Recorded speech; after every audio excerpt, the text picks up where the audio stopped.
آج کے پروگرام کے اندر ہم 2025 میں جس قسم کی سیاسی بات چیت ہونی ہے اس ماحول کا ایک عکس آپ کے سامنے رکھنا چاہتے ہیں۔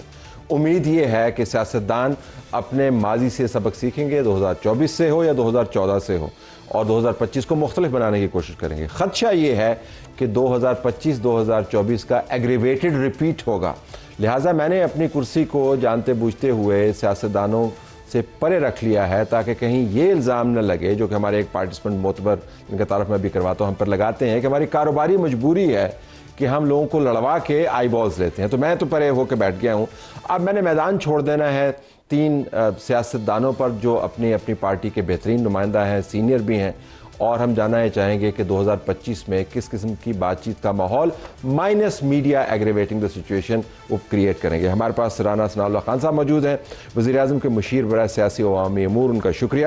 قمر رمضان کائرہ صاحب پاکستان پیپلز پارٹی کے سینٹرل لیڈر اور بہت عرصے سے زیر و بم دیکھ رہے ہیں سیاست کے، اور اس میں سے نکل بھی آتے ہیں مشکل موڑوں میں سے۔ آپ کا بہت شکریہ، آپ نے ہمیں جوائن کیا۔ سینیٹر ہمایوں محمد صاحب پاکستان تحریک انصاف کے بڑے ایک تنومند آواز ہے، اور اپنی پارٹی اور اپنے لیڈر کی صحیح نمائندگی کرتے ہیں، اور اپنے کوٹ کے اوپر 804 بھی ہمیشہ لکھا ہوا ہوتا ہے جب بھی پروگرام کے اوپر آتے ہیں، تو آپ کا بہت شکریہ۔ اس پروگرام کے بالکل آخری حصے میں ایک اور ہم آپ کے سامنے سیگمنٹ کریں گے چھوٹا سا۔ عدیل ملک صاحب ہمیں آکسفورڈ سے جوائن کریں گے، پروفیسر ہے وہاں پر، اور جاننا چاہیں گے کہ بین الاقوامی ماحول 2025 میں کیا ہوگا، لیکن وہ آخر میں سیگمنٹ ہوگا، اس کو دیکھنا نہ بھولیے گا۔ تو رانا صاحب بسم اللہ، اب آپ نے ٹاکس کرنی ہے پی ٹی آئی کے ساتھ، پیپلز پارٹی بھی موجود ہے، تو کیسے چلائیں گے؟ اب آپس میں آپ نے بات کرنی ہے، میں تو رانا صاحب آرام نہ چپ کر کے بیٹھے ہیں۔ جی بتائیں جی، اب آپ نے آپس میں بات کرنی ہے، میں نے نہیں بات کرنی ہے۔ دیکھیں معاملہ یہ ہے کہ جس طرح سے کہا جاتا ہے کہ انصاف ہونا نہیں چاہیے، ہوتا نظر بھی آنا چاہیے۔ ایک پولیٹیکل ڈیموکریٹک گورنمنٹ اور ایک پولیٹیکل ڈیموکریٹک سسٹم جو ہے وہ اس کے بغیر کہلا نہیں سکتا کہ وہ ڈیموکریٹک یا پولیٹیکل سسٹم ہے اگر اس میں حکومت اور اپوزیشن جو ہے وہ ایک دوسرے کو انگیج نہ کریں۔ تو اس لیے مذاکرات جو ہیں یہ ہمارا شروع دن سے یہ موقف رہا ہے۔ پی ٹی آئی یا عمران خان صاحب 2014 کے دھرنوں سے جب سے انہوں نے اپنی ایک جو ہے وہ بھرپور سیاست کا آغاز کیا، پہلے سے بھی تھا، لیکن وہاں سے پھر ان کا ایک نیا دور جو کہ آج تک جاری ہے وہ شروع ہوتا ہے۔ تو ہم اس وقت بھی مذاکرات چاہتے تھے، مذاکرات کے حق میں تھے، متعدد بار اس بارے میں بات کرتے رہے ہیں۔ جب ہم اپوزیشن میں تھے اس وقت بھی on the floor of the house the then opposition leader میاں شہباز شریف صاحب اور بلاول بھٹو زرداری اور ریکارڈ ہیں۔ تاریخ واضح، وہ آپ کے سامنے بیٹھے سے مذاکرات کریں نا، ہاں انہوں نے ان کو بتائیں نا آپ نے انگیج کیسے کرنا ہے۔ دیکھیں اس وقت بھی ہم نے مذاکرات کی دعوت دی، 2025 کس طرح انگیج کرنا ہے وہ دسو نا ساتھ۔ نہیں، معاملہ یہ ہے کہ آج تک وہ انکاری تھے، اب یہ پہلی مرتبہ 2 جنوری 2025 کو ہوگا کہ وہ مذاکرات کے لیے جو ہے وہ ہمارے ساتھ بیٹھیں گے، اور پچھلی میٹنگ کے حوالے سے وہ ان بلیک اینڈ وائٹ ہمیں دیں گے کہ ان کے مطالبات کیا ہیں۔ ان کے مطالبات کا ہم ان کو اسی صورت میں یعنی لکھ پڑھ کے ان کو جو ہے وہ جواب دیں گے۔ اس کے اوپر پھر جو ان کا مطالبہ ہوگا، جو ہمارا جواب ہوگا، اس کے اوپر مذاکرات ہوں گے، اس کے اوپر بات ہوگی۔ اس بات کے نتیجے میں اگر کوئی سیٹلمنٹ ہوتی ہے تو بہت اچھی بات ہے، لیکن نہ بھی ہو تب بھی میں ایک سیاسی کارکن کے طور پہ سمجھتا ہوں کہ مذاکرات کا ہونا، مذاکرات کا آغاز ہونا، مذاکرات بھی ٹیبل پہ بیٹھنا بذات ہی ایک کامیابی ہے اور ایک میچورٹی ہے ان بیٹوین پولیٹیکل پارٹیز۔ اچھا محمد صاحب، آپ براہ راست رانا صاحب سے بات کریں گے، مجھے آپ سمجھے کہ میں ہوں ہی نہیں یہاں پہ، لیکن آپ سے پہلے میں ذرا چاہوں گا کہ ہمیں قمر رمضان کائرہ صاحب دونوں اطراف بتائیں کہ ان کو کیا کرنا چاہیے مذاکرات۔ اب ٹیبل لگا ہوا ہے نا، کیا کرنا چاہیے؟ ادھر بھی بتائیں ادھر بھی بتائیں۔ طلعت صاحب، ایک تو مذاکراتی عمل شروع ہوا, شکر ہے رانا صاحب نے اس کی تفصیل بیان کر دی کہ ہم تو پہلے دن سے یہ کہہ رہے ہیں, اور میری جماعت کا بڑا واضح موقف ہے کہ ڈیموکریسی ڈائلاگ سے چلتی ہے, ڈیڈ لاک سے نہیں. جو اتھارٹیرین مزاج سے ڈیموکریسی نہیں چلتی. ہمارے ہاں ڈیموکریسی بھی اسٹرگلنگ ڈیموکریسی ہے نا, کوئی اسٹیبلش تو نہیں ابھی پوری طرح ہوئی. ہمارے مزاج ڈیموکریٹک نہیں ہے, ہماری سوسائٹی ڈیموکریٹک نہیں ہے. تو ہم انفارچونیٹلی ہمارا جو پیرامیٹر ہم نے رکھا ہوا ہے نا بیرومیٹر رکھا ہوا ہے, وہ یہ ہے کہ جو اسٹیبلشڈ اینڈ ویسٹرن ڈیموکریسیز ہیں اس طرح ہماری پرفارمنس کیوں نہیں ہے, ہماری سوسائٹی کہاں کھڑی ہے اس کو ہم نہیں دیکھ رہے. لیکن 2024 ہو 2023 ہو, ہماری پولیٹکس نے یا جو political structure administrative structure of the country ہے اس کو پولیٹکس نے ہائی جیک کیا ہوا ہے. اب پولیٹکس کی کئی شکلیں ہیں, 2024 بھی ہائی جیک تھا. باوجود اس کے کہ حکومت نے پچھلے مشکل ترین حالات میں بہت سارے چیلنجز کا سامنا کیا, کچھ ڈیولپمنٹ بھی ہوئی, گروتھ بھی ہوئی. یہ ٹھیک ہے, آپ کہہ سکتے ہیں کہ اتنی نہیں ہے جتنی ہونی چاہیے, گورنمنٹ کے پاس اس کے بہت سارے جواب ہوں گے کہ کیوں اتنی نہیں ہے, لیکن ایک درست سمت ہے. اب اگلا سال کیا ہوگا؟ اگلا سال پھر اسی کا ہائی جیک ہوگا میری نظر میں. اور کیوں ہوگا؟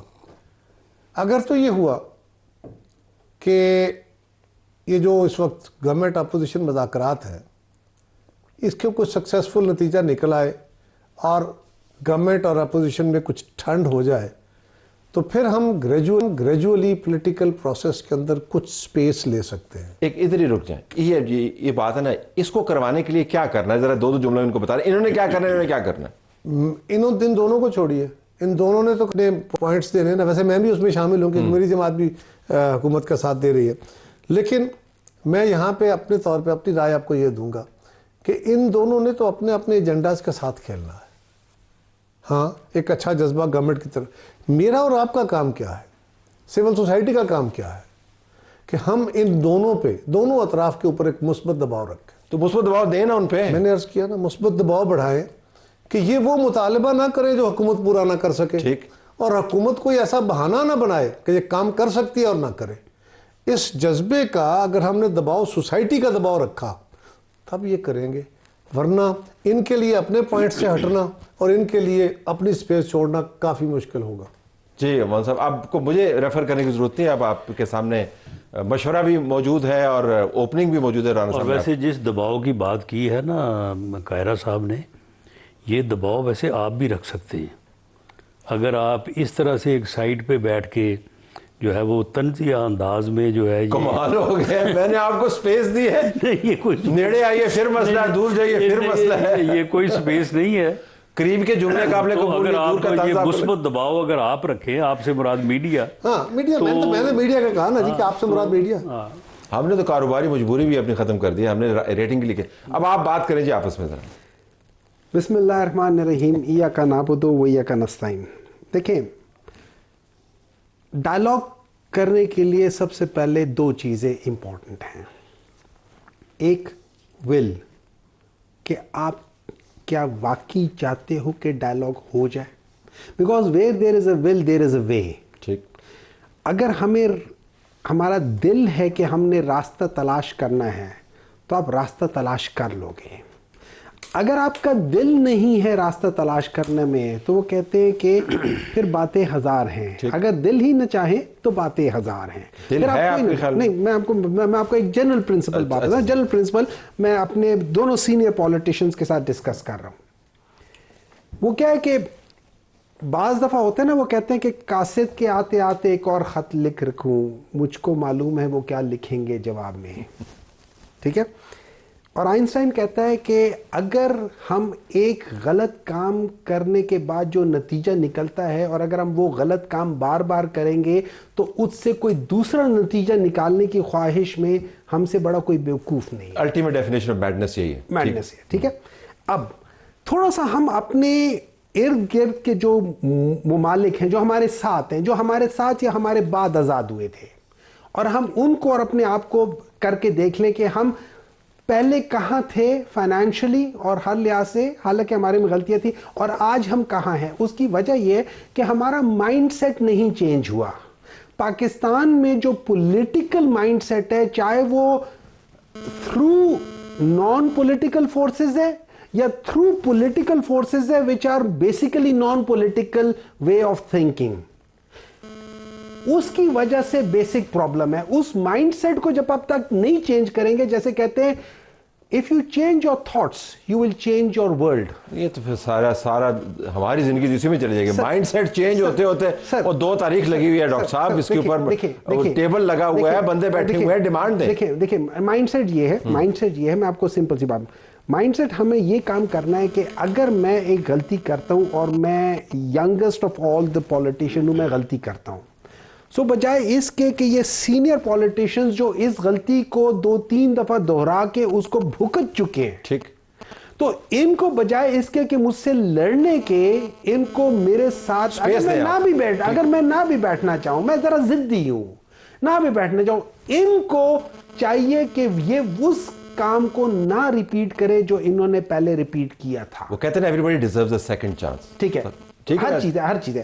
اب سوال یہ ہے کہ 2 تاریخ کے بعد کیا, اگر کوئی ایسی چیز ہے, مطلب جیسے قاہرہ صاحب نے کہا کوئی ایسے ڈیمانڈ ہے اور قاہرہ صاحب اپنے آپ کو ان سے الگ نہیں کر سکتے, مطلب یہ بڑا آسان ہے کہ ہم ان کو اور ان کو نہیں, قاہرہ صاحب they are at part, ٹھیک ہے. اچھا, اس میں سمپل یہ ہمارا دیکھیں پولیٹیکل اگر دیکھا جائے 2 ہیں اور یہ دونوں بھگت چکے ہیں 1980s میں اور 90s میں, یہ دونوں بھگت چکے ہیں. وہ ہیں پولیٹیکل پرزنرز. ٹھیک ہے, پولیٹیکل پرزنرز کو اگر آپ ڈیفائن کرتے ہیں تو جس طریقے کیسز ہوئے, جیسے ہمارے دور میں بھی بعض غلط کیسز ہوئے, اور میں اس کا اعتراف کرتا ہوں کہ وہ پولیٹیکل موٹیویٹڈ تھے, ہوں گے اس قسم کی چیزیں, اور who other than رانا صاحب اور یہ وہ سمجھتے ہوں گے ان چیزوں کو. ٹھیک ہے, اس سے پہلے بھی, بہت پہلے بھی رانا صاحب کے ساتھ جس طریقے سے ہوا تھا پیپل پارٹی کے دور میں, وہ بھی ٹھیک نہیں تھا. بہت ساری چیزیں ہوئی ہیں, یا مشرف کے دور میں ہوا تھا, بہت ساری سیاسی قیدی ہیں, ان سے آغاز کرنا چاہیے. ان میں بہت سارے ایسے ہیں جو کہ پاکستان کے قانون کے تحت ویسے ہی ان کو بیل مل سکتی ہے, یہ آسان ہے, ڈویبل ہے, کیونکہ وہ CRPC 497 سب کلوز 1 کے انڈر آتے ہیں. آپ وہاں سے سٹارٹ کریں, کانفیڈنس بلڈنگ میجر تو CBM. رانا صاحب, یہ ویسے پولیٹیکل پرزنرز تو آپ ریلیز کر سکتے ہیں. You had a sentence to سے رانا صاحب کو رسپونڈ کرنے دیں. یہ تو آسان کام ہے سر. دیکھیں, اس میں معاملہ یہ ہے کہ ان کی بنیادی ڈیمانڈ یہ ہو سکتی ہے, ویسے تو جب تک 2 جنوری کی میٹنگ میں یہ اپنی طرف سے کوئی چیز پیش نہ کریں, مجھے اس کے اوپر گیس یا جو ہے وہ اپنے طور پہ پریمپٹ نہیں کرنا چاہیے, لیکن ان کی یہ ڈیمانڈ ہو سکتی ہے سیاسی قیدیوں کی رہائی. ٹھیک, وہ کر دی انہوں نے. یعنی جو جن لوگوں کو یہ کہتے ہیں کہ وہ ان کے یعنی نظر میں یا ان کے موقف کے مطابق سیاسی قیدی ہیں, ان کو رہا کیا جائے. اس کے جواب میں ہماری طرف سے یہ بات ہو سکتی ہے, کو حتمی بات میں نہیں کر رہا, کہ ان سب کو ہم سیاسی قیدی نہیں سمجھتے یا اس کیٹیگری میں وہ فال نہیں کرتے. میں یہ بھی نہیں کہتا کہ ان میں کوئی بھی سیاسی قیدی نہیں ہے, کچھ ان میں سیاسی قیدی بھی ہوں گے. دوسرا یہ ہے کہ ہماری ڈیمانڈ یہ ہوگی یا ہے کہ موجودہ جو سسٹم ہے اس کو جو ہے وہ سموتھ چلنے کا موقع دیا جائے, اور یہ ایسے ہنگاموں جو کہ 24 نومبر یا 26 نومبر کو کیا گیا, یا اس سے پہلے بھی ایک اٹیمپٹ ہوئی, یہ چیزیں جو ہیں وہ نہ کی جائیں. اگر احتجاج کرنا ہے تو اس احتجاج کے کچھ اصول بیٹھ کے طے کر لیے جائیں کہ جی احتجاج ہوگا, اس کی یہ نوعیت ہوگی, یہ لائن ہوگی, یہ کراس نہیں ہوگی, کہاں پہ کرنا ہے, کس طریقے سے کرنا ہے, سارا کوئی لکھت پڑھا اس کی مکمل ہو, تو نظام کو چلنے دیا جائے. یہ دونوں چیزیں جو ہیں ان کے اوپر اگر سیملٹینیسلی بات ہو تو میں سمجھتا ہوں کہ اس میں پیش رفت ہو سکتی.